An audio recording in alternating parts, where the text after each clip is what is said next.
Okay, let's hope that the audio is better for this video than it was for the last. I was using the microphone built into my laptop, and every time I turned my head a couple of degrees away from straight at it, the audio would drop out significantly. So apologize for that. Let's hope this goes better. So the point of this video is we're going to talk specifically about what you need to purchase as far as the microcontroller portion of the course is concerned. I have to assume that you already have access to a real PC because that's a requirement in the College of Engineering. This is a must because you actually have to write code on a PC and then transfer it over to the microcontroller board over a USB cable. And when I say PC, it can either be Windows or Mac OS or Linux. Doesn't matter if it's a desktop or a laptop. And I specifically don't mean a tablet or a phone because they have their own particular set of issues with trying to be basically a USB master on a USB bus. It's anticipated that when you plug something like this microcontroller board into it, whatever it's connected to is going to source power to it and is also going to need to be able to basically behave like a computer side. And for the most part, phones and tablets tend to behave more like peripheral devices than they do like kind of PC host devices. So it's possible those could be made to work, but it's definitely not something we have the time or the energy to deal with. So you need access to a PC, and from now on that's going to be assumed. So beyond the PC requirement, you'll need the FM4E microcontroller board and an appropriate USB cable to connect to it. Adafruit, the company that makes these microcontroller boards, they do make a number of boards that are similar to this one, and in some cases even a tiny bit cheaper than this one, the FM4E. But we want you to get at least one of these exact boards since that's what all the course material is designed for. And if you go off that beaten trail, you would have to probably make a whole bunch of alterations to the way the labs and things are documented, and we don't really want you to do that either. By the end of the course, you'll be able to do that, but it'll be too late by then. So just get the FM4E when we're talking about the microcontroller board. So students are responsible for buying their own hardware for this course, and they have to take care of all that themselves this semester. Lab 2, which is usually the second or full week of instruction for the course, is an introductory lab where you actually start using the microcontroller board. It doesn't assume that you've had any prior microcontroller hardware experience. And this was a very conscious decision because it's the case that something like 30 or 40% of you are transfers and won't have this experience.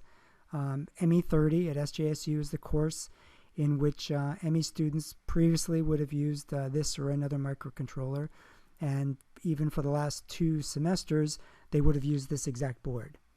So these recent ME30 students will even recognize the full kit that's used for that introductory lab, Lab 2, because it's nearly or exactly the same one as the Fall 2019 and Spring 2020 students have used.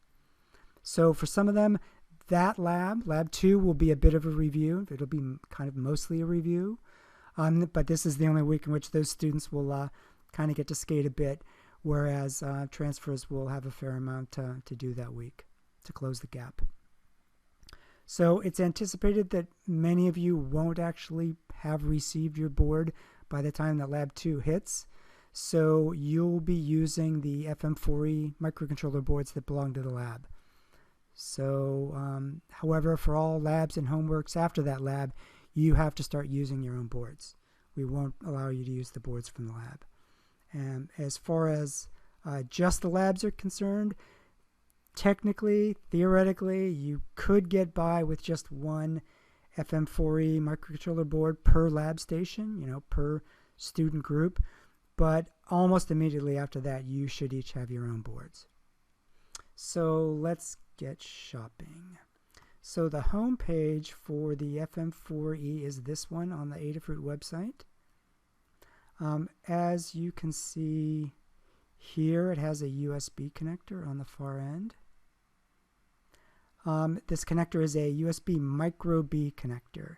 So before the new USB-C connectors came out, which just came out a few years ago, most consumer products did use these MicroB connectors. Before that, some products used MiniB. MiniB wasn't very popular and didn't last very long. And at the very beginning of USB, there were the original Type B connectors. In fact, the Arduino Uno board that we used before this for nearly a decade had one of those original Type B connectors on it. So even though the original Type B is a kind of a huge, unwieldy connector by modern standards, it is a phenomenally robust connector. It's almost indestructible. Whereas this MicroB, let's see if there's a side view picture of the MicroB. Here we go. All right, so that's what you're used to seeing. The MicroB, it's nice and compact. It's very popular. It's been used for a lot of things, but it is a bit fragile. It's fairly easy to mangle either MicroB male or MicroB female end of a board or a cable, or you can just simply wear it out if you're plugging and unplugging stuff in and out of it on a daily basis. As it turns out, and as mechanical engineers like you should appreciate, the MicroB connector is rumored to be the most common point of failure in consumer electronics devices. You can smash it, you can jam it, and if you're really talented, you can even shear the whole connector right off of a board by using the cable head for extra leverage. So the point of all this is take care when plugging in and removing the MicroB end of your cables. And definitely do not put any shear stress on the connector in any direction, whether that's X, Y, or Z, other than straight in and straight out. Try and refrain from the natural urge to wiggle the cable sometimes to get the thing out, to get the cable head out. Initially, maybe for the first couple of removals, you might have to resort to a little wiggle and jiggle, but after that, the metal housing around the connector should loosen up just a tiny bit. Any kind of oxidation on it should kind of get scraped off, and you shouldn't have as much resistance in trying to pull out the cable head. So do try and resist the urge to wiggle it back and forth. So this FM4E board is no different from any other device that has MicroB. You do have to treat it with some care. Turns out Adafruit will probably make a version of this board or a similar follow-on that will have a Type-C USB connector on it in the future, but that board isn't out yet. So clearly one end of the USB cable that you're going to need has to be MicroB so that it can mate with the board. The other end of the cable which you need to connect is whichever one makes sense to connect to your PC. Now, most PCs support the old, big, regular, flat, rectangular USB-A connector. Let's see if I can find one of these here. Yeah, this guy here is the USB male end, and it is on almost all PCs still. There are a few new PCs that only have Type-C connectors on them. In particular, like the newest MacBooks may only have Type-C. I believe many students have had to get adapters if they already have a Type-A cable that they want to reuse. They have to get an adapter to go from C to A. I don't really recommend that. I would recommend just getting a C cable on the PC end and a MicroB on the other, and foregoing the adapter, because that's just one extra point of failure in trying to make a nice solid connection from your PC to the microcontroller board. Otherwise, I mean, my laptop's not a hugely new design. It's probably at least 4 years old, and it actually has both A and C connectors on it. In fact, until about 6 months ago, I didn't even realize that my PC had a Type-C connector on it. I always used the Type-A's and assumed that that was the only ones that I had. So some PCs will have A and C, some only have A if they're fairly old, and some only have C. And if you want to know, so this is the MicroB end that plugs into the microcontroller. This is the male side. This is the male side of the A connector that goes into most PCs. And the C connector is this nice new oval one, the one that's fancy schmancy that you can plug in upside down or right side up or upside down again. And it doesn't matter because it works no matter how you plug it in. That's the greatest invention in consumer electronics in probably the last 20 years, since maybe the iPod.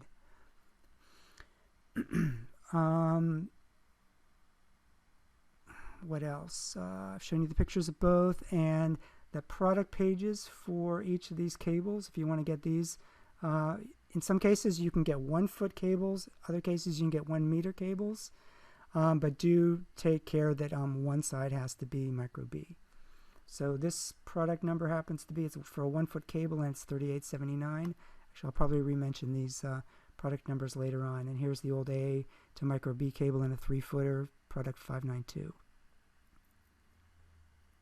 So the other requirement as far as the USB cable is concerned is that the USB cable must not be a USB charge-only cable. It has to be a data/sync cable.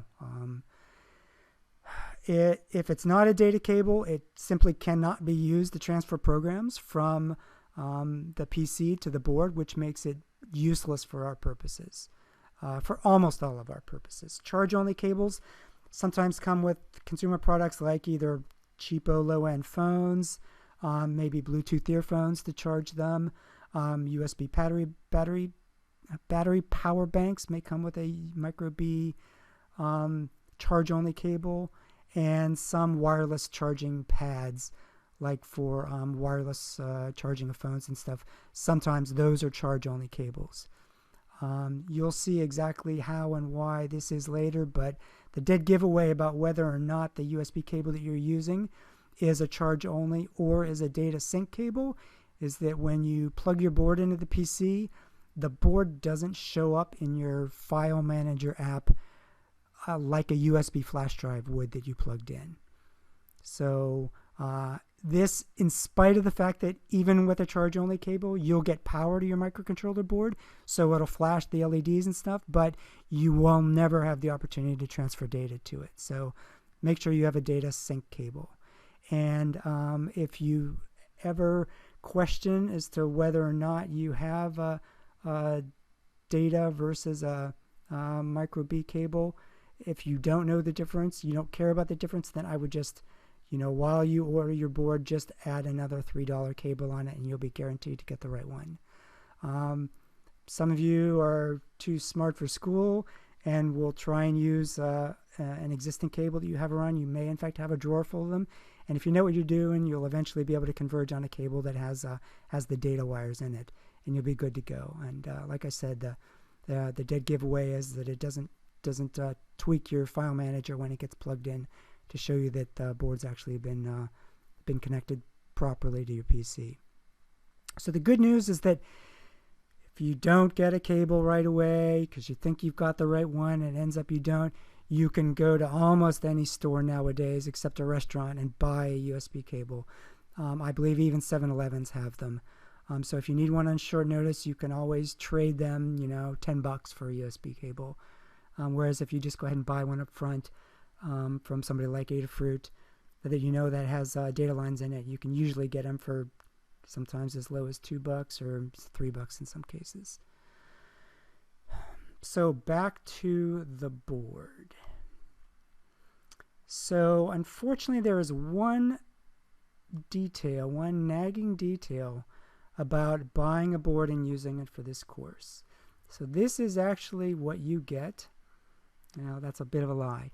What you get when you order a board is it usually comes in a little pink anti-static clear bag, and you get the board plus you get 2 sets of these male headers, and these get soldered into this row of holes and this one into this row of holes after you snap off the 4 connections you don't need. So to use the board you have to solder these, somebody has to solder these headers into the board. Otherwise you can't plug them into the solderless breadboards, which you'll become accustomed to using in this course, that look like this. Most boards are usually twice this long, but they basically look like this. So if your board does not have the headers that get soldered in, you can kind of see the heads. Does this zoom in? No.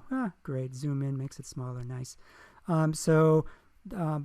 Those headers stick up here, and this is where they're soldered, and then the longer parts of this asymmetric header, of this asymmetrically oriented header are stick down into the actual solderless breadboard. So this is the configuration that you're going to be using for almost the entire course. Even if you prototype and implement your products or your projects, you'll almost certainly be using a solderless breadboard also. So the problem, like I said, is getting these things soldered in. The Adafruit, for some of their other boards, does offer boards that have these headers pre-soldered into them, but for some reason they don't offer this particular board with headers pre-soldered. In some product pages they call them pre-soldered, and other ones they call them assembled. The point is the same. I did ask them roughly in January if they were going to be offering this board with pre-soldered headers, because I knew that by this time, meaning this semester, fall 2020, that it would be handy for us to be able to have students be able to purchase boards with pre-soldered headers, but they still, as of this time, do not offer this board with headers soldered into them already.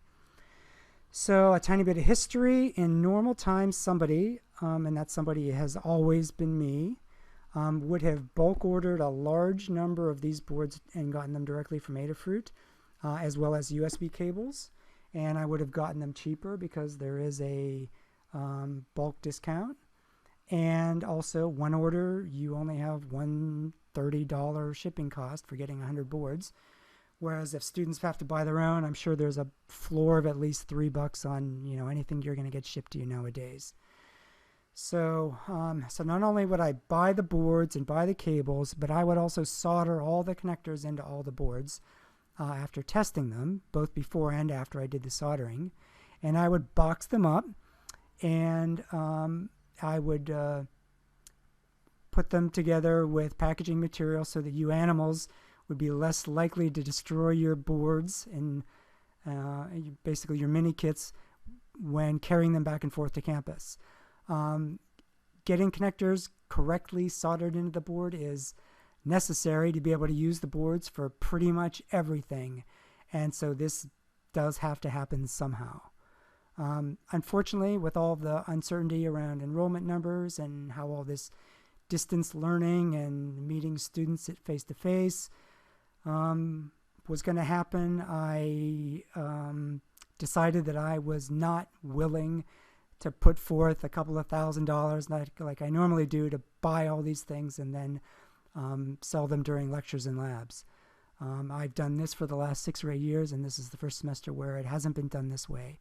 Last semester it was a close call. EE106, all the boards got sold for EE106 well before campus shut down, but I did not have the same luck when it came to ME30. Kit purchases for ME30 happened right about the time that the campus was shut down, so there was a huge amount of effort it took for me to get kits into the hands of students as they were pretty much already driven from campus. And I don't want anything like that to happen, and just with all the extra effort it takes to be able to distribute kits, I'm just not willing to do that this semester because, I basically don't make anything on selling the boards. So what I would do is I would add like $2 per kit per board set that I sold to handle the cost of the soldering. So a little bit of my time and materials and equipment to handle that. So if you or somebody has pretty decent soldering skills, there's absolutely nothing preventing you or your buddy from getting this soldering done yourself. If you're not that good of a soldering jockey, especially if you have no soldering experience, then you do have the option of probably practicing soldering after your first lab session or two during the semester, using the soldering equipment that's in the lab and the supplies that are there, including solder and practice wires and practice headers, and there's actually scrap printed circuit boards, pretty much all of which I donated, that will also be there. So if you ever get to the level where you're comfortable soldering your own feather board, which is by the time you pay for the shipping and stuff, it's going to cost $26 by the time it gets to you. If you want to solder your own board, have at it, but clearly there's a level of risk of rendering your board partially or fully inoperable if you really mess it up, and ultimately have to get another one. So we did have at least one student that soldered the headers in upside down, and that pretty much made the board useless. I don't know about the actual quality of the soldering that he did, but given that he soldered them in upside down, it was not able to be used to plug into a solderless breadboard, which is pretty much the only thing you use the board for during the course of the semester. So he pretty much had to get another board. I think I remember him buying another board for me. So what I may do is I may make a separate video demonstrating how to do the soldering. So if you want to see it and then combine that with your own level of experience or practice, along with a bunch of commentary in the video, you can decide whether you want to take a stab at that yourself or not. So in past semesters of ME106, going back a long time, going back at least 5 or 6 years, there's always been an early lab. Sometimes it's lab 2.5, sometimes it's lab 1.5, where you actually solder a different board, kind of a practice utility board that plugs into your feather board, or I should say your feather board plugs into. But that exercise is not happening this semester. So you won't have that opportunity to formally acquire any soldering skills. So if you choose to go that route, you're going to be pretty much on your own. I do still have the instructions for that soldering lab. They would be useful. I will make sure that the lecturer for this semester posts them up somewhere on Canvas. And there are links to videos in there that show you how to get started soldering. So both technique and some of the different materials, and maybe even some philosophy on what types of soldering iron you may want to use or get if you're interested in eventually investing in a soldering iron. So you may also be able to get your TA to help you get your board soldered, but this depends both on their level of expertise and stomach for risk, and your stomach for risk in having somebody else solder your board that you don't have a full trust in. So the only other possibility, and this just occurred to me a day or two ago, was I might consider coming on campus to some or all of the lab days in a given week. Or since the labs are split, students are split across week to week, I might have to do this for 2 weeks. But frankly, there's got to be some incentive for me to want to do that, because it's painful for me to just bring all my soldering equipment over to the lab, because I need a magnifying glass. I like to use my own soldering iron, and I got to get to campus and stuff. So I haven't decided whether I'm going to do that. I would certainly charge at least $2 to solder the headers in. If I decide I'm going to do this, well, I'll tell you what, either one way or another, if I decide to do this or not do this, or decide that I might do this, I'll explain in detail kind of what the criteria for this are. And you'll be hearing probably in the next 2 weeks from me again about that. But point being, you will be hearing from pretty much all of us about our ideas on how you should get your board soldered, so that you can use them for beginning in Lab 3. So now for the actual purchasing part, how to get your board. So I generally recommend that people get their stuff from Adafruit. There's no particular, is there a good reason for this? Sometimes you might know that you want to buy other things, and Adafruit would be a natural place to buy other things. So if you're going to do an order, I have a philosophy that shipping cost is your enemy. So I always try and order as many things together as possible. Particularly for this semester, I don't think that that philosophy really comes into play. I think we need to be more conservative about the stuff that you're going to buy for this semester. And we'll have more guidance about strategies and tactics for buying stuff you might need for your final projects once we get closer to that point during the semester. But I think for the most part, just assume that boards and USB cables are pretty much the only thing you're going to be buying at this point. So I'd suggest, Adafruit, and I'd also suggest that while you're there, you might as well spend the $3 for one of their cables. I'm not sure if any of their cables are $2, but that's basically what you're talking about. So $23 for this board, $3 for a USB cable. It's $26. Shipping, you should be able to get home for about $30. So that's not so bad. That's actually pretty good for an engineering course.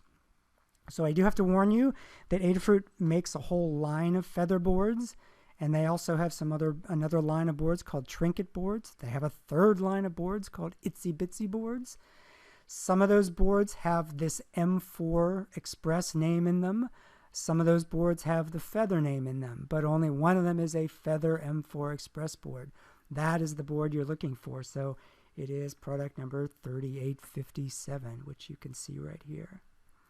And so for those of you that are awake, you have noticed that it says out of stock right there. So at this point in time, clearly Adafruit does not have any of these boards in stock. However, historically, when they run out of these are a very popular board. They typically make more, usually about 200 or 300 more at a pop, and they tend to come back in roughly about, usually within about a week. So what you can do, and since I already signed up to be notified, but if I hadn't done that, somewhere around here on the page, there would be a little data entry field where you can get notified when they do get put back in stock and are for sale again. And you just stick in your email address, hit send, and you will be notified with an email when the store gets repopulated with boards. If you are insistent on getting your boards from Adafruit and want to take the risk in waiting, then that can work. But what I would do as soon as that email comes in that says they've got boards, go to the website. I don't know what caused them to run out of boards at this particular moment in time. I don't know if there's a rush because maybe other courses are using them around the country, but they go out of stock of these things, 3, 4, 5 times a year. So this isn't all that unusual situation. I've seen them come back into stock enough times to know that they do generally put 200 or 300 in the store. How I know that, don't ask.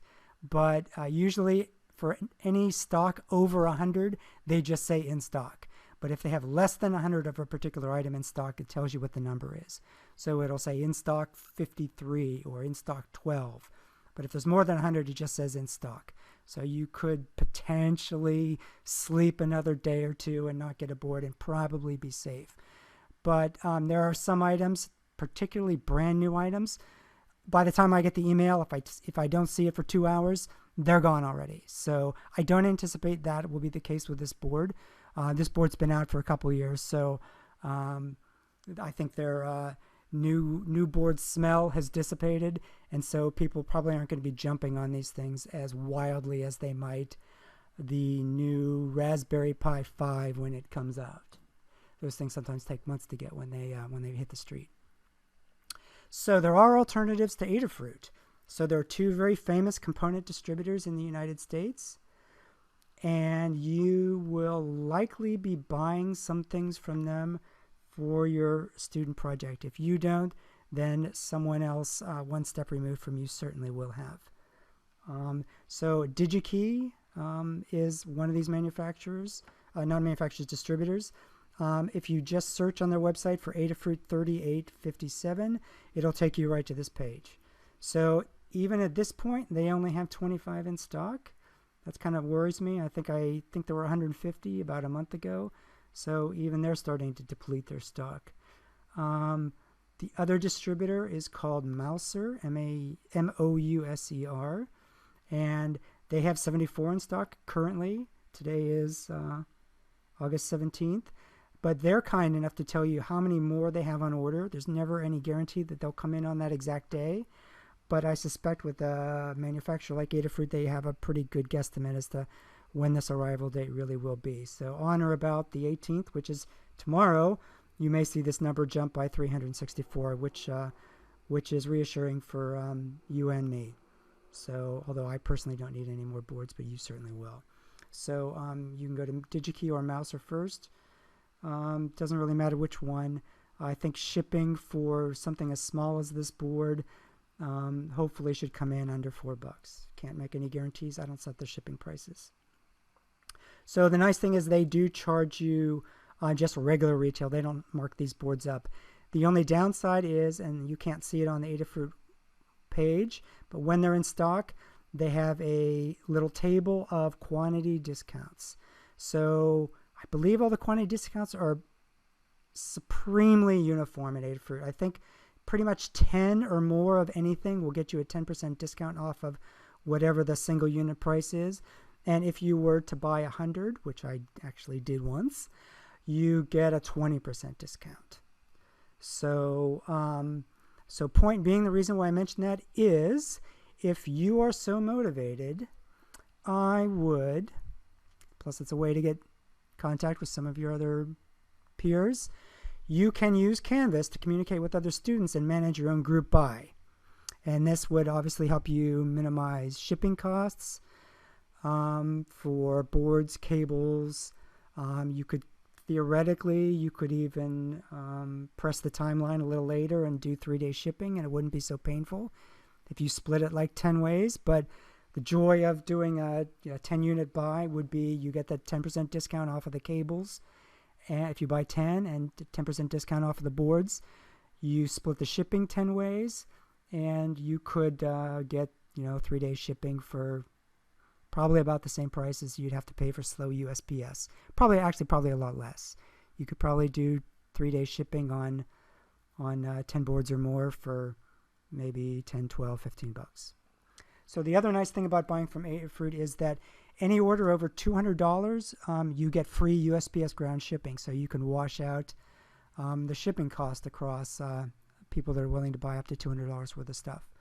So if you buy from anybody else, nobody has this discount. If you noticed when I went to the Mouser and the Digi-Key page, I'll try and do that now. Right, there's no magic here about quantity discounts. One is 23 bucks, and there's no price breaks on more. Same thing was true of Mouser. So if you buy from anybody else, you don't get the quantity discount, but you will still obviously be able to split the cost of shipping between multiple students.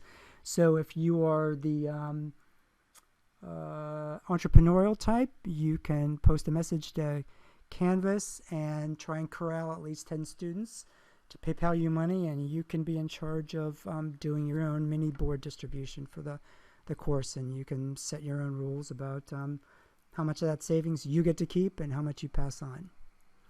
So the only local retailer that I know of locally for these boards is a small kind of STEM centric boutique website storefront called EvilMadScientist, and they are the website is EvilMadScientist.com, and they are located near the Reamwood VTA light rail station up near Great America, if I remember correctly.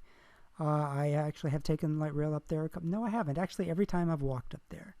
I have walked from campus up there. It's a great walk. It's like an 8-mile walk. And I've walked back. So it's if you want exercise and you have 5 hours to spare, walk up and walk back.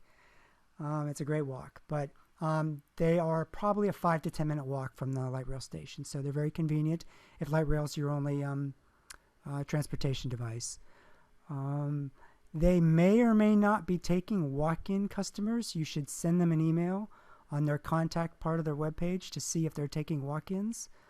It's hard to say day by day what they're going to feel like doing depending on all the way this pandemic stuff is working. So do know about them. If you need to get a board in short order and they are taking walk-ins, then if one day you toast a board working on your final project and you've got 3 days left and you don't have time to waste, or you don't want to throw $40 at overnight shipping, you might be able to swing by there and pick up a board.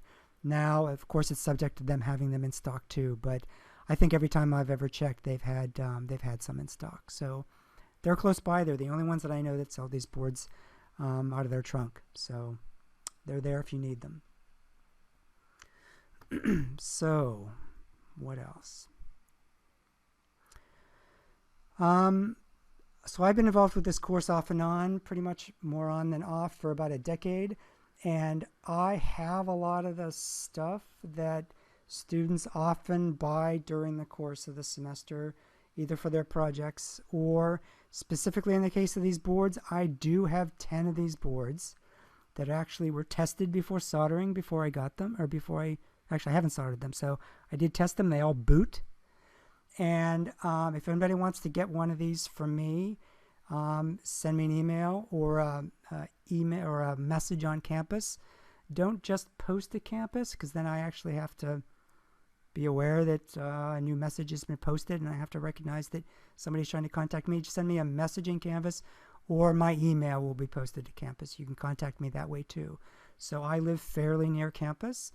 So if you happen to also be near campus or swinging by campus in, say, the first week of classes, you can get a board directly from me and you won't have to worry about shipping. And I have buttloads of USB cables too. So as long as you know what USB cable you want, you can get those from me also. So I don't have any need to mark those up. So pretty much whatever the retail price is what you can have those, plus if you want me to solder it, I'll tack on another $2 and I'll solder it for you. So you can be all set up, and rest assured by getting a board in person from me. If you're one of the first lucky 10, you can satiate your need for a board and not have to stress about this for the first 3 weeks while everyone else is trying to get their boards arranged. So that is about it for the microcontroller hardware requirements for the course. An introduction to using the hardware will be covered in another video, probably by me. It'll probably be more than one video, so you might just want to go ahead and subscribe to this channel or look for Canvas announcements about when new videos are up and posted. I don't anticipate doing another video with content in it about generic stuff about the board, so it'll start to be tech talk, and that information will probably be a little bit of a precursor to Lab 2. So that's roughly the time frame you should expect to probably hear from me again. So do check the syllabus for the date by which you need to have the hardware in hand to get your homeworks and your labs done. So I don't know if there's going to be any tweaking in the schedule, but usually the way it works is the first half week of instruction is pretty useless. It's usually a Wednesday and a Thursday. Then the next full week is a full week of instruction, which usually is the first lab, Lab 1, the equipment lab. So it's a chance to acquaint or reacquaint yourself with power supplies and oscilloscopes and digital voltmeters and things like that. And you get to measure some things. And then the second week is normally either the soldering lab, which we know we're not doing this semester, or it's the Intro to Feather lab. So week 2 will probably be the second complete week. But do check your syllabus, because your instructor is the one who really matters, and what they say is the schedule really is what you need to abide by.